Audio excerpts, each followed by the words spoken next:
প্রাক্তন প্রধানমন্ত্রী ভারতরত্ন অটল বিহারী বাজপেয়ীর জন্মদিনে বিজেপির যুব মোর্চা রাজ্যের সবকটি মণ্ডলে সেবামূলক কর্মসূচি হাতে নিয়েছে। মূলত প্রত্যেক মণ্ডল ভিত্তিক এই কর্মসূচি চলছে। তারপর এই কর্মসূচির অঙ্গ হিসাবে সংশ্লিষ্ট মণ্ডলের অন্তর্গত হাসপাতালগুলোতে রোগীদের জন্য ফল মিষ্টির ব্যবস্থা করা হয়। ফল মিষ্টি বিতরণ করা হয়েছে যুব মোর্চার উদ্যোগে। আগরতলা সহ রাজ্যের সবকটি মণ্ডলে এই কর্মসূচি সংগঠিত হচ্ছে বলে যুব মোর্চার তরফে জানানো হয়েছে। আমরা যে কর্মসূচির দৃশ্য আপনাদের দেখাচ্ছি সেটা আগরতলায় অটল বিহারী বাজপেয়ী রিজনাল ক্যান্সার হাসপাতালের দৃশ্য। সেখানে উপস্থিত আছেন বিজেপির যুব মোর্চার প্রদেশ সভাপতি সুশান্ত দেব সহ অন্যান্য নেতৃত্ব।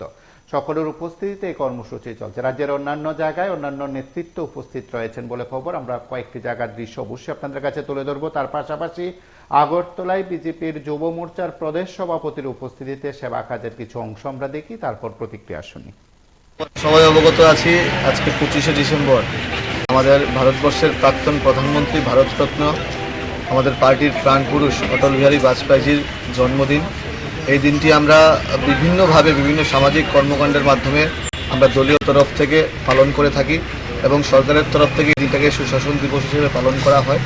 আজকে ভারতীয় জনতা যুব মোর্চার উদ্যোগে সারা রাজ্যব্যাপী আমরা একটা কার্যক্রম হাতে নিয়েছি। বিভিন্ন হাসপাতালে রোগীদের মধ্যে ফল মিষ্টি বিতরণ। আজকে আমরা এই আগরতলা স্থিত রিজনাল ক্যান্সার হসপিটালে আমাদের 6 আগরতলা মণ্ডল যুব মোর্চার উদ্যোগে আমরা রোগীদের মধ্যে ফল মিষ্টি বিতরণ করব। অনুষ্ঠানে আমাদের মধ্যে উপস্থিত আছেন প্রদেশ বিজেপির সহসভানেত্রী। এবং আপনারা দেখলেন যে এই সময়ের মধ্যে যুব মোর্চার তরফে যে কর্মসূচি ছিল সেই কর্মসূচিতে অংশগ্রহণ করে সুশান্ত দেব তার প্রতিক্রিয়া ব্যক্ত করেছেন।